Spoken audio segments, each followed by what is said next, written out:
नमस्कार दोस्तों, आप सभी का स्वागत है Indian knowledge systems and Hindi by Tarun channel पर। और आज हम यूजीसी नेट पाठ्यक्रम का हिंदी साहित्य का जो आपकी इकाई 3 है, भारतीय और पाश्चात्य काव्य शास्त्र, इसको आज हम पढ़ने वाले हैं। साथियों, मैं प्रारंभ में ही कहना चाहूंगा कि यह पीपीटी के माध्यम से जो संक्षेप में आप लोगों को इकाई 3 में आज पढ़ाने वाला हूं, ये सिर्फ इसके माध्यम से यूजीसी नेट हिंदी साहित्य की पूर्ण तैयारी संभव नहीं है। आपको इसके लिए आने वाले समय में प्रत्येक विषय पर, जो भी आपका सिलेबस है, उसकी प्रत्येक इकाई के प्रत्येक विषय पर विस्तार से कक्षाएं ली जाएंगी। अभी एक ओवरव्यू देने का प्रयास है, तो आइए प्रारंभ करते हैं। तो साथियों, भारतीय और पाश्चात्य काव्य शास्त्र, तो सबसे पहले हम लोग काव्य की संकल्पना को जानेंगे। तो काव्य की संकल्पना को लेकर भारतीय आचार्यों ने, पश्चिमी विचारकों ने और अन्य जो संस्कृत के विद्वान थे, जो जिनमें भारतीय शामिल है, अन्य भाषाओं के जो विद्वान हैं, सभी ने इस पर अपने अपने विचार व्यक्त किए हैं। और काव्यशास्त्र को समझने के जो प्रमुख 3 सिद्धांत उन्होंने दिए, उनमें से 3 प्रमुख रूप से प्रमुख है। सबसे पहला है उनमें काव्य लक्षण, दूसरा है काव्य का हेतु, और तीसरा है काव्य का प्रयोजन। तो जब हम काव्य के लक्षण की बात करते हैं, तो हमारा सीधा सीधा हमें यह समझ लेना चाहिए कि वो काव्य की परिभाषा के बारे में बात कर रहे हैं। जब हम काव्य हेतु की बात करें, तो यानी काव्य का कारण क्या है, काव्य के सृजन का कारण क्या है, कौन से ऐसे कारण हैं जिनकी वजह से काव्य का सृजन हुआ, तो वो काव्य हेतु है। और जबकि काव्य प्रयोजन के अंतर्गत कि काव्य की आवश्यकता क्यों है, क्यों काव्य सृजन हमें करना चाहिए, या कोई भी कवि, कोई भी रचनाकार क्यों काव्य का सृजन करता है, ये हमें काव्य प्रयोजन के अंतर्गत जानने का अनुभव प्राप्त होता है। तो साथियों, ये जो तीनों शब्दावलियां हैं, काव्य लक्षण, काव्य हेतु और काव्य प्रयोजन, इन सब का विश्लेषण करते हुए काव्य को वास्तव में समझने का प्रयास, वही काव्य शास्त्र है। तो भारतीय आचार्यों ने काव्य को शब्द और अर्थ के कलात्मक संयोग के रूप में देखा है। और जो काव्य का हेतु है, उनके अनुसार सबसे पहले हम ये काव्य लक्षण के विषय में सबसे पहले हम लोग देखेंगे कि संस्कृत के कुछ विद्वानों ने क्या कहा। तो आचार्य भामा ने कहा कि शब्दार्थो सहितो काव्यम गद्यम पद्यम त द्विधा, यानी शब्द और अर्थ के सहित जो मिलकर बनता है वो काव्य है, और गद्य और पद्य इसकी 2 विधाएं हैं। इसी प्रकार जो अन्य आचार्य हैं, आचार्य दंडी ने शरीरम तावदिष्टार्थ व्यवच्छिन्ना पदावली, यह इसकी परिभाषा दी। तो अन्य और भी बहुत सारे आचार्य हैं, अभी मैं संक्षेप में नाम लेकर के, आचार्य वामन ने भी कहा, आचार्य रुद्रट ने, आचार्य आनंदवर्धन ने, आचार्य कुंतक ने, आचार्य मम्मट ने, क्षेमेंद्र ने, हेमचंद्र ने, आचार्य विश्वनाथ ने वाक्यम रसात्मकम काव्यम, जगन्नाथ जी ने रमणीयार्थ प्रतिपादक शब्द है काव्य। तो यूजीसी नेट परीक्षा की दृष्टि से कई बार इन परिभाषाओं को, इन रचनाकारों, इन साहित्यिक विद्वानों की जो परिभाषाएं हैं, उनके मिलान के संदर्भ में पूछा जाता है। अब यदि हम आगे देखें, तो जो हिंदी के विद्वान हैं, उन्होंने भी काव्य लक्षण दिए, काव्य की परिभाषा दी, जिनमें बालकृष्ण भट्ट का मैं जरूर उल्लेख करूंगा, आचार्य रामचंद्र शुक्ल का करूंगा, आचार्य हजारी प्रसाद द्विवेदी का, प्रेमचंद का, सभी ने कहीं ना कहीं साहित्य की परिभाषा दी। और आचार्य बालकृष्ण भट्ट जी ने तो कहा कि साहित्य जन समूह के हृदय का विकास है। अभी इसकी जो अलग अलग संभावनाएं हैं इसकी व्याख्या की, वो हम विस्तृत क्लासेस में करेंगे। लेकिन अभी संक्षेप में आप यही समझ लीजिए कि जो हमारा सामान्य जन है उसके हृदय के विकास को साहित्य के साथ जोड़ा गया है।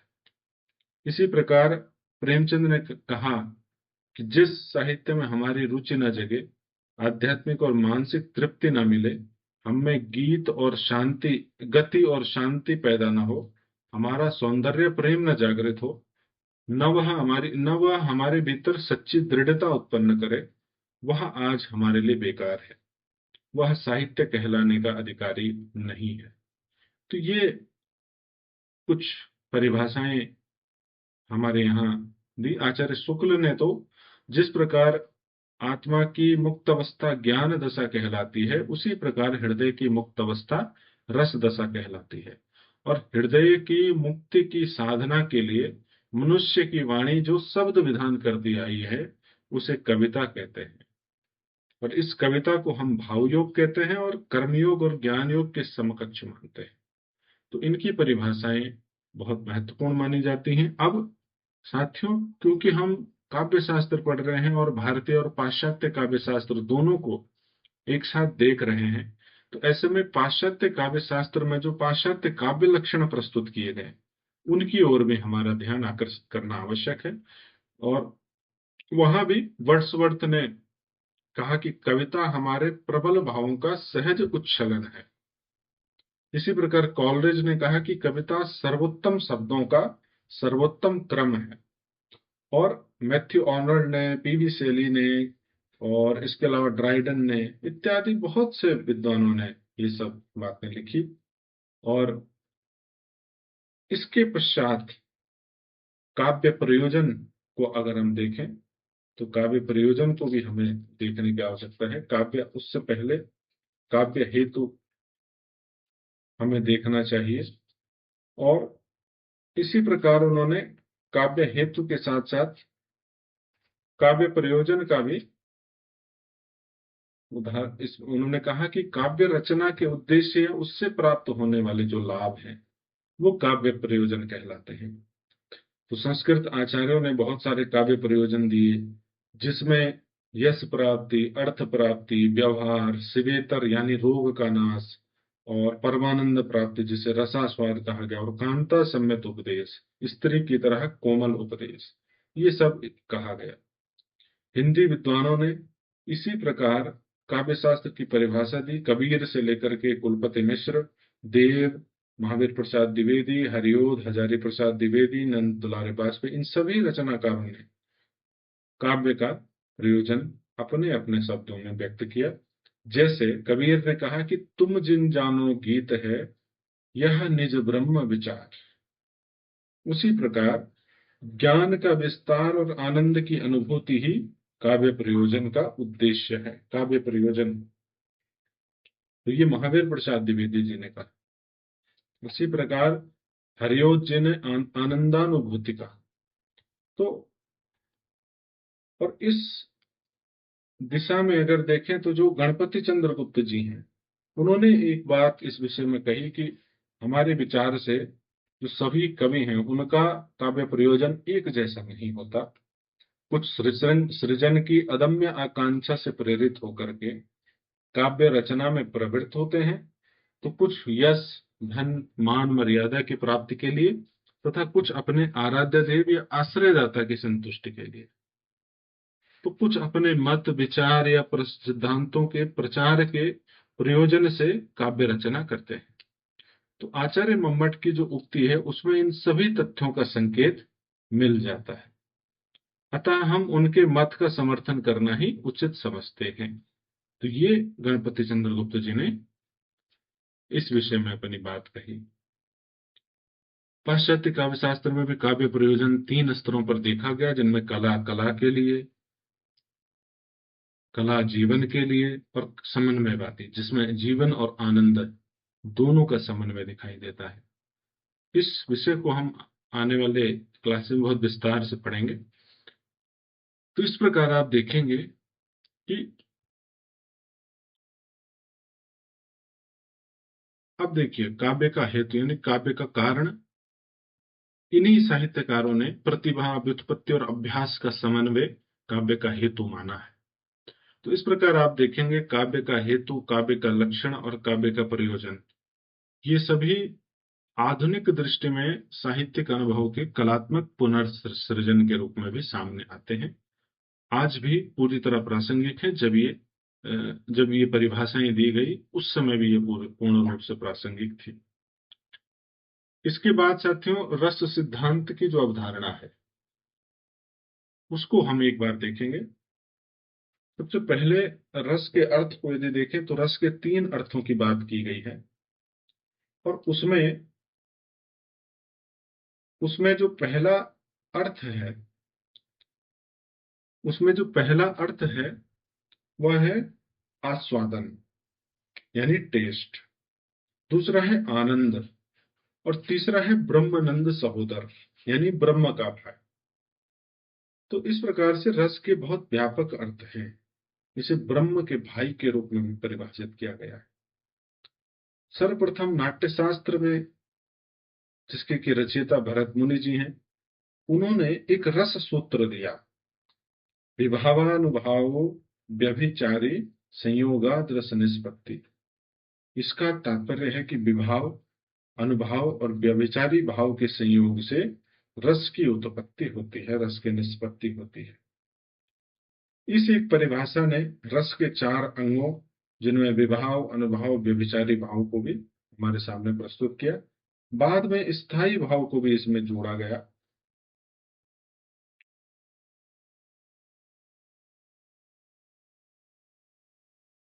अगर हम सबसे पहले विभाव के विषय में समझें तो विभाव का अर्थ होता है भावों को जागृत करने वाला। जो कुछ भी हमारे मन के भावों को जागृत करता है वो विभाव कहलाता है। इसके 2 भेद हैं, आलंबन विभाव, उद्दीपन विभाव। आलंबन का तात्पर्य है कि जब कोई एक व्यक्ति किसी दूसरे व्यक्ति को देखे और तब जो भाव मन में पैदा हो उसे आलंबन विभाव कहते हैं। जबकि उद्दीपन विभाव किसी व्यक्ति के क्रियाकलाप या व्यवहार के बाद जो भाव उत्पन्न होता है वो आलंबन विभाव है। यदि हम अनुभाव की बात करें तो अनुभाव क्या होता है? ऐसा भाव जो बाद में आता है। इसके 4 भेद होते हैं। पहला है कायिक, जिसे आंगिक कहते हैं। दूसरा है वाचिक, ये वाणी से जुड़ा हुआ है। तीसरा है सात्विक, ये मानसिक होता है। और चौथा है आहार्य, यानी वेशभूषा से संबंधित। तो भरत मुनि ने इन्हीं 3 भावों की चर्चा की है। कौन से 3 भाव की? कायिक, वाचिक और सात्विक के। तो जो सात्विक अनुभाव है, जो हमारा मानसिक मन में आने वाले जो भाव हैं, वो 8 भेद उसके माने गए हैं। जैसे स्तंभ, कंपन, स्वेद, प्रलय, अश्रु, स्वरभंग, रोमांच, वेवर्ण। वेवर्ण यानी वार्तालाप में चेहरे पर जो उत्पन्न भाव होता है। इसके बाद साथियों स्थायी भाव की बात करेंगे तो हमारे हृदय में स्थायी रूप से जो भाव व्याप्त होते हैं उन्हें स्थायी भाव कहते हैं। जैसे रति, तो रति नामक स्थायी भाव यदि हमारे मन में है तो उससे श्रृंगार रस की उत्पत्ति होती है। इसी प्रकार हास भाव से हास्य रस की, उत्साह से वीर रस की, क्रोध से रौद्र रस की, शोक से करुणा रस की, भय से भयानक रस की, जुगुप्सा से बीभत्स रस की, निर्वेद से शांत रस की, विस्मय से अद्भुत रस की, वत्सल से वात्सल्य, ईश्वर से भक्ति। अब साथियों यहाँ पर 9 रस सबसे महत्वपूर्ण माने जाते हैं। 9 रस की जो अवधारणा है, जिसके अंतर्गत श्रृंगार, हास्य, करुण, रौद्र, वीर, भयानक, बीभत्स, अद्भुत, शांत रस हैं।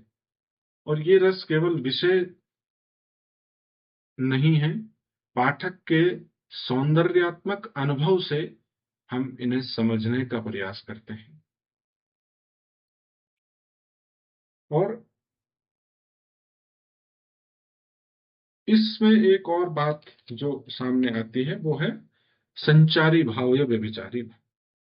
यानी ऐसे भाव जो उपरोक्त भावों जिनका अभी हमने वर्णन किया, यानी स्थायी भाव के साथ निरंतर ये संचरित करते रहते हैं, और जैसे ही कोई अनुकूल समय मिलता है वैसे ही ये उसमें शामिल हो जाते हैं। इनकी संख्या 33 मानी गई है। आचार्य रामचंद्र शुक्ल ने इन्हें 4 श्रेणियों में बांटा। इनको हम आगे बहुत विस्तार से देखेंगे। और इसके बाद एक बहुत महत्वपूर्ण अवधारणा आती है रस निष्पत्ति की। इसको हम संक्षेप में समझेंगे कि रस निष्पत्ति की जो अवधारणा है वो, इसका शाब्दिक अर्थ है रस के आस्वादन की प्रक्रिया। सबसे पहले इस पर भरत मुनि के नाट्य शास्त्र में विचार किया गया, जिसका कि रस सूत्र में मैंने अभी जिक्र किया।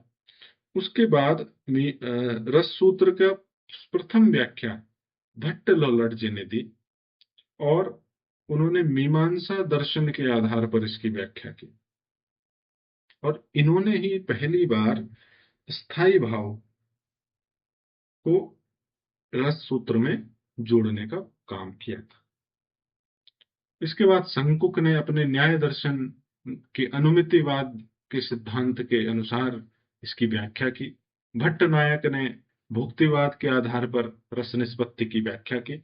अभिनव गुप्त ने अभिव्यक्तिवाद अभिव्यंजना के आधार पर इसकी व्याख्या की, और इन सब के निचोड़ से फिर एक साधारणीकरण की प्रक्रिया जो अभिनव गुप्त ने सबसे पहले जिस पर बात की, भट्ट नायक ने सबसे पहले जिस पर बात की, वह भुक्तिवाद के सिद्धांत के तहत उसका शाब्दिक अर्थ यह है कि जब कोई भाव व्यक्ति बंधन से मुक्त होता है और विभाव अनुभाव इत्यादि भाव इस साधारणीकरण में नहीं होते, यानी जब किसी रचना या दृश्य से श्रोता या पाठक का ऐसा तादात्म्य स्थापित हो जाए कि वे चीजें सामान्य प्रतीत होती हों, तो ये साधारणीकरण की अवधारणा, साधारणीकरण उनके भीतर घटित हो रहा है। यानी इसको और साधारण शब्दों में समझा जाए तो यदि किसी विषय पर कोई कवि लिख रहा है तो उस पर दर्शक और पाठक उसी रूप में उस पठ्य उस लेख को, किसी उस विषय को पढ़ने पर वही अनुभूति यदि कोई दर्शक या पाठक करे जैसी अनुभूति कवि ने की थी लिखते हुए, ये साधारणीकरण है। और इस साधारणीकरण की व्याख्या भारतीय काव्यशास्त्र और पाश्चात्य भारतीय काव्यशास्त्र की सबसे अनूठी विशेषता है। इसके जो व्याख्या करता है उनमें भट्ट नायक, अभिनव गुप्त, विश्वनाथ, आचार्य रामचंद्र शुक्ल, श्याम सुंदर दास, डॉक्टर नगेंद्र इत्यादि रचनाकारों ने इस पर बहुत विस्तार से अपनी व्याख्या की है। और तब जाकर साधारणीकरण के जो आज की अवधारणा, जिसको मैंने सरल शब्दों में आपको समझाया है, वह सीधी सीधी भाषा में आपके समक्ष प्रकट होती है। के बाद साथियों कुछ सिद्धांतों की हम बात करेंगे कि जो भारतीय काव्यशास्त्र है उसमें कुछ संप्रदाय हुए हैं और उनके कुछ प्रमुख आचार्य हुए, उनकी संक्षेप में विशेषताएं हम लोग देखेंगे। सबसे पहला अगर देखें तो रस संप्रदाय हम जान चुके हैं, भरत मुनि जी का है और उसमें हम विस्तार से देख चुके हैं। इसके बाद अलंकार संप्रदाय, इसके जो प्रवर्तक हैं वो आचार्य भामह हैं। और अलंकार आप सभी जानते हैं कि ये काव्य की शोभा बढ़ाने वाले शब्द हैं। और जब जो शब्द अलंकार होते हैं वो ध्वनि व्यवस्था पर, जो अर्थ अलंकार होते हैं वो अर्थ साम्य या वैचित्र्य पर आधारित होते हैं। प्रमुख अलंकार इस प्रकार हैं: अनुप्रास, यमक, श्लेष, उपमा, रूपक, उत्प्रेक्षा, अतिशयोक्ति, विरोधाभास आदि। तो ये समझने वाली बात है कि काव्य में अलंकार साध्य नहीं है, साधन है। इस रूप में इसको देखा जाना चाहिए। गणपति चंद्र गुप्त जी ने भी अपने वैज्ञानिक साहित्य के इतिहास में एक बात लिखी। उन्होंने लिखा कि यदि कवि के पास अनुभूतियों का संचित कोष है तो अलंकार भी उसकी वैभव वृद्धि में योग दे सकते हैं, अन्यथा कोरे अलंकारों की पूंज से कोई व्यक्ति कवि नहीं बन सकता। इसके बाद साथियों रीति संप्रदाय आया, जिसके प्रवर्तक वामन है। इन्होंने रीतिरात्मक काव्य कहकर कहा कि विशिष्ट पद रचना ही रीति है। इन्होंने रीति के 3 रीतियों का इन्होंने वर्णन किया, वैदर्भी, गौड़ी, पांचाली, और ये भाषा स्वभाव से जुड़ी है। इनके यहाँ रीति को इन्होंने काव्य की आत्मा माना है। इसी में काव्य के 3 गुणों की चर्चा की गई है, माधुर्य, ओज और प्रसाद। ये प्रमुख काव्य गुणों की यहाँ चर्चा की गई। अगला जो संप्रदाय है साथियों, वो वक्रोक्ति सिद्धांत है, और इसमें कुंतक, आचार्य कुंतक का नाम इसके प्रवर्तक के रूप में सामने आता है। उनके अनुसार काव्य का जीवन वक्रोक्ति है, और वक्रोक्ति का अर्थ है टेढ़ी उक्ति, यानी सामान्य कथन से भिन्न जो कलात्मक कथन होता है, टेढ़ी उक्ति जिसे हम कहते हैं, उस रूप में इसे काव्य का जीवन कहा गया है। वर्ण, पद, वाक्य, प्रकरण और प्रबंध तक वक्रता के स्तर माने गए हैं।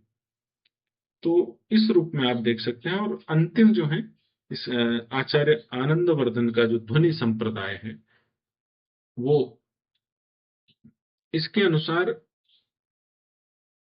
इन्होंने ध्वन्यालोक नामक अपनी रचना में ध्वनि को काव्य की आत्मा माना, और इन्होंने लिखा कि जो वाच्यार्थ है, ये जो व्यंग्यार्थ है, वो वाच्यार्थ की तुलना में अधिक सुंदर यदि होता है, तो वही ध्वनि पैदा होती है, ध्वनि का सृजन होता है। वस्तु ध्वनि, अलंकार ध्वनि, रस ध्वनि इसके प्रकार हैं। रस ध्वनि सर्वोच्च मानी गई। अभिनव गुप्त ने ध्वनि और रस का गहरा संबंध स्थापित किया है। इसके बाद औचित्य संप्रदाय आया। औचित्य संप्रदाय आचार्य क्षेमेंद्र ने दिया। उन्होंने औचित्य को ही काव्य का जीवन माना। औचित्य का तात्पर्य है किसी वस्तु के स्वाभाविक सौंदर्य का वर्णन करना, यानी काव्य में रस के विभिन्न अवयवों तथा विरोधी रसों का समन्वय यदि करना है, तो वो उचित रूप से होना चाहिए, तब ही काव्य की रस निष्पत्ति हो सकेगी। जैसे पात्र, काल, स्थान, भाषा, भाव, अलंकार और प्रसंग का यदि हमें अनुकूल सामंजस्य काव्य में स्थापित करना है, तो हमें उचित रूप में करना पड़ेगा, न अति करनी पड़ेगी, न अनुचित प्रयोग उसका करना पड़ेगा। यदि हमने उसका अनुचित प्रयोग किया, तो यह रस की उत्पत्ति की दिशा में पाठक या रचनाकार को अग्रसर नहीं कर पाएगा। तो इस प्रकार अब हम आगे बढ़ते हैं साथियों, और अब पाश्चात्य काव्य शास्त्र की ओर हमारा प्रवेश होगा। पाश्चात्य काव्य शास्त्र में बहुत सारे चिंतक आए, जिनमें प्लेटो, अरस्तु, लॉन्जाइनस हैं। ये यूनानी और ग्रीक चिंतक हैं। इसी प्रकार इंग्लैंड से वर्ड्सवर्थ, कॉलरिज और रिचर्ड्स आए, और इटली के क्रोचे, अमेरिका के चिंतक हैं इलियट। ये सभी प्रमुख चिंतक हैं पाश्चात्य काव्य शास्त्र के। हम इनको थोड़ा सा संक्षेप में, थोड़ा विस्तार में देखने का प्रयास करेंगे। तो प्लेटो और अरस्तु यदि हम देखें, तो प्लेटो ने कला को अनुकरण का अनुकरण मानकर नैतिक शंका व्यक्त की, यानी अनुकरण का सिद्धांत किसने दिया है? प्लेटो ने दिया है। इनके अनुसार विचार, वस्तु और कला, विचार तथा कला सत्य से तिगुनी दूरी पर होते हैं। ये प्लेटो का ही प्रमुख कथन था। इसी प्रकार अरस्तु, जो प्लेटो के शिष्य थे और सिकंदर के गुरु थे, उन्होंने वैसे तो बहुत सारे ग्रंथ लिखे, लेकिन उनके कुछ ग्रंथ पेरिपोइटिकेस, जिसे काव्य शास्त्र कहा गया है, टेकनेस, रिटोरिकेस, भाषा शास्त्र, वसीयतनामा, दास प्रथा संबंधी, जो मुक्ति संबंधी है, तो इन्होंने भी अनुकरण सिद्धांत दिया, त्रासदी सिद्धांत दिया और विरेचन का सिद्धांत दिया। और उसके माध्यम से इन्होंने विरेचन यानी कैथारसिस, यानी भाव शुद्धि का सिद्धांत भी इन्होंने करुणा और भय के माध्यम से दिया।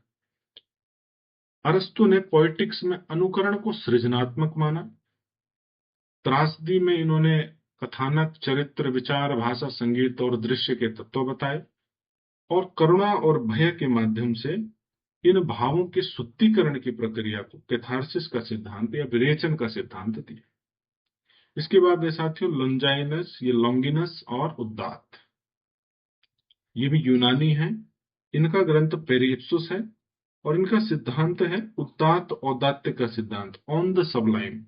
इसके 5 तत्व इन्होंने माने: महान विचारों की उद्भावन क्षमता, प्रबल व अंतः प्रेरित भाव, अलंकारों का समुचित उपयोग, भव्य पद योजना और रचना की गरिमा और उत्कर्ष। तो ये जो उदात्त पाठक को विस्मय और ऊर्ध्वानुभूति देता है, ये उसके धरातल को, मानसिक आध्यात्मिक धरातल को ऊंचा उठाता है। इस प्रकार यहाँ इसके बाद आते हैं क्लासिसिज्म और रोमांटिसिज्म की जो अवधारणाएं हैं, उसमें नियम, संतुलन, अनुशासन और सार्वभौमिकता, ये क्लासिसिज्म के प्रमुख अवयव हैं। क्योंकि रोमांटिसिज्म में कल्पना, स्वच्छंदता, प्रकृति और व्यक्तित्व पर बल देता है। तो पश्चिम के इन सिद्धांतों ने भारतीय साहित्य को भी प्रभावित किया, जिसको हम आने वाली कक्षाओं में देखेंगे। अभी हम देखेंगे विलियम वर्ड्सवर्थ। तो विलियम वर्ड्सवर्थ ये इंग्लैंड के कवि हैं और इन्होंने 20 वर्ष की आयु में ही इटली, फ्रांस, आल्प्स की यात्रा की। इनके मित्र थे कॉलरिज। तो कॉलरिज के साथ मिलकर वर्ड्सवर्थ ने लिरिकल बैलेट्स संयुक्त ग्रंथ लिखा और इस काव्य संग्रह को स्वच्छंदतावादी आंदोलन का घोषणा पत्र भी कहा जाता है। तो इनका जोर काव्य भाषा पर बहुत था। ये चाहते थे कि दैनिक बोलचाल की भाषा के रूप में काव्य का सृजन होना चाहिए, ग्रामीणों की जो दैनिक बोलचाल की भाषा है, और काव्य और गद्य की भाषा एक ही हो, इस पर भी इनका जोर था। इसके बाद सैमुअल टेलर कॉलरिज, ये भी इंग्लैंड के ही एक विचारक थे। इनके 2 मुख्य सिद्धांत हैं, कल्पना का और फैंटेसी का। इनका ग्रंथ बायोग्राफी लिटरेरिया और अंग्रेजी में जो व्यावहारिक आलोचना है उसका सूत्रपात इन्होंने किया। स्वच्छंदतावाद का उदय बायोग्राफी लिटरेरिया से ही माना जाता है। बेनदाते क्रोचे ये इटली के हैं। इनका ग्रंथ है एस्थेटिका, सौंदर्य शास्त्र से कहा जाता है, और यह सिद्धांत है अभिव्यंजनावाद।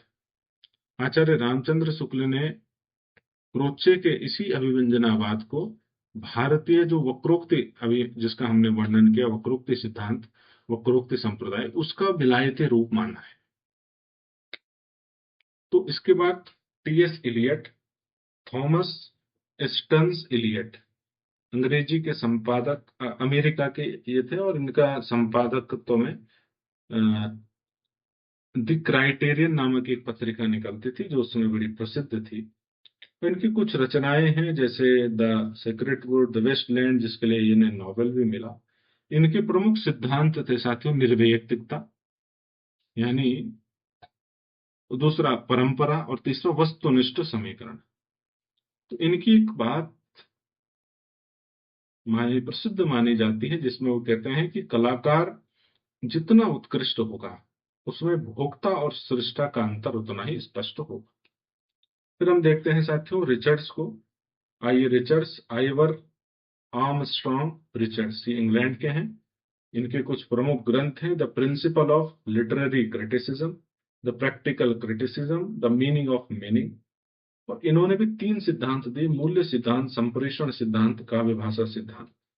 इनका ये मानना था कि कलाकार जितना अधिक सामान्य रूप से कार्य करेगा, अपनी अनुभूतियों के ठीक प्रकार से प्रस्तुतिकरण में वह उतना ही सफल होगा तथा उतने ही अधिक तदनुकूल भाव पाठकों के मन में उत्पन्न होंगे।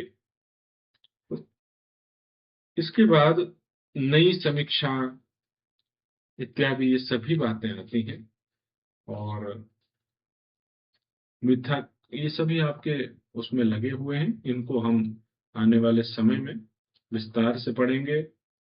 आज इतना काफी रहेगा।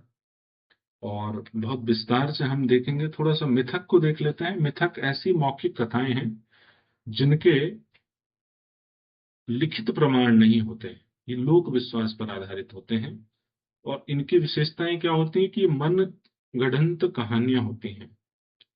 इनमें अतिमानवीय घटनाओं का वर्णन होता है, बिना तर्क के स्वीकृत की जाती हैं और ये लोक विश्वास पर आधारित होती हैं। ये भी आपके पाठ्यक्रम में प्रतीक हैं। किसी चिन्ह द्वारा हम जब सूक्ष्म भावों या विचारों की अभिव्यक्ति करते हैं तो वो प्रतीक कहलाते हैं। सूफी काव्य, कबीर काव्य, छायावाद में इनका बहुत उपयोग हुआ है। हम इनको उदाहरण सहित देखेंगे। बिंब यानी इमेज, ये अमूर्त को मूर्त रूप में प्रदान करने वाले तत्व हैं। और कल्पना और ऐन्द्रिक अनुभव के माध्यम से ये अमूर्त को मूर्त रूप में प्रदान करते हैं।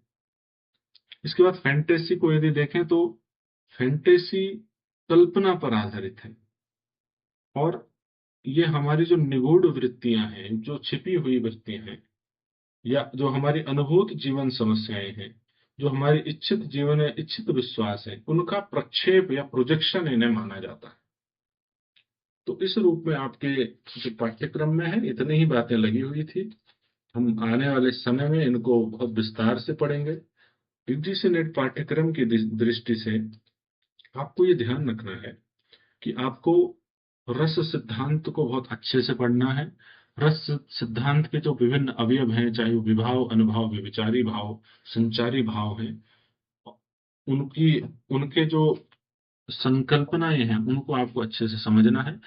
उसके बाद जो अभिनव, जो साधारणीकरण की अवधारणा है और उस पर जो विभिन्न व्याख्या करता है, रस निष्पत्ति के जो बहुत व्याख्या करने वाले जो विद्वान हैं, उनकी विचारों को अच्छे से पढ़ना है।